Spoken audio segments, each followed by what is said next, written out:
Hi, these comments are for SF. I am Michael from OTC, OnlineTOEFLCourse.com, and you're doing some integrated speaking practice tests, integrated speaking practice today.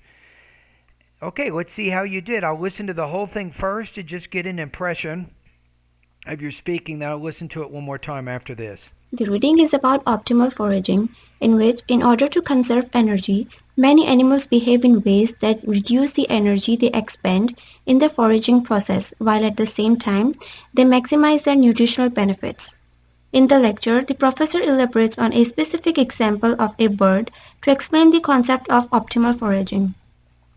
To begin with, the professor explains that crows live near water and feed on shellfish. So in order to eat shellfish, they need to crack their hard shell.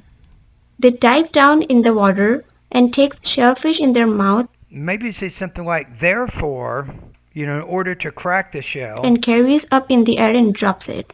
When shellfish hits on the rocks, their cracks open and in this way they eat it. If they drop it from the lower height, When it drops, the shell breaks open, and in this way, the birds or the animals can eat the meat that's inside of the shell. it would have to pick it up. But if they drop it from the high height, it's just a waste of energy. So they need to spend right amount of energy to obtain right food. Yeah, you had a little bit of trouble with intelligibility at the end there, but I think overall this is between 3.0 and 3.5. It's pretty close to that threshold we're looking for, right? So I'm going to say you're probably at least 24 points.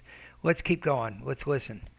The reading is about optimal foraging, in which, in order to conserve energy, many animals behave in ways that reduce the energy they expend in the foraging process, while at the same time they maximize their nutritional benefits.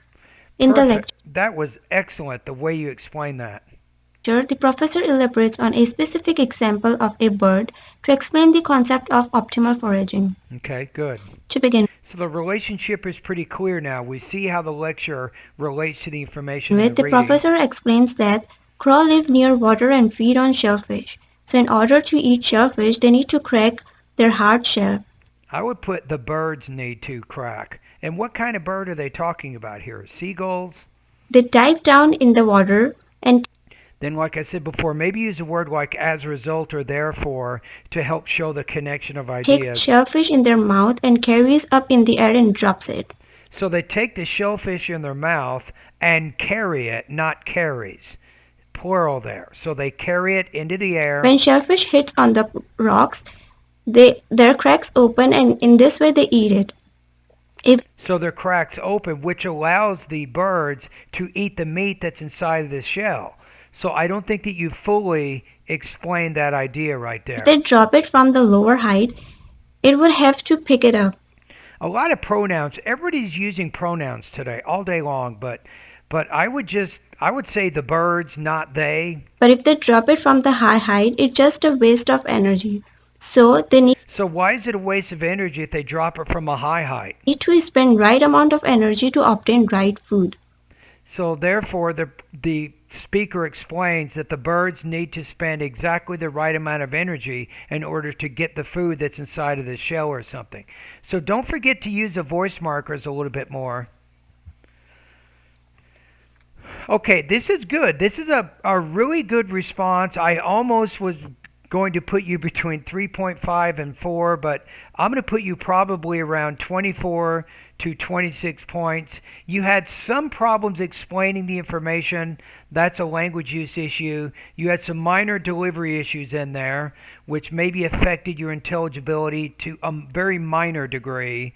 But I think your topic development was outstanding, very nicely, coherently organized. I'm assuming that you had a complete, accurate response to the information in the reading and in the listening. So I'm going to put your score at 24 to 26 points out of 30. What do you guys think at YouTube? Does anybody agree or disagree with the score I gave this student? If there's something that maybe I missed, something that you think you saw or you heard, you can write your comments below the video. You can tell us what you think this student should score. So I'm saying between 24 and 26 points. Anybody out there, you guys are welcome to agree or disagree with that assessment. You know, when you're assessing speaking, pronunciation, and all that, it's sticky, it's messy, it's not easy. All right.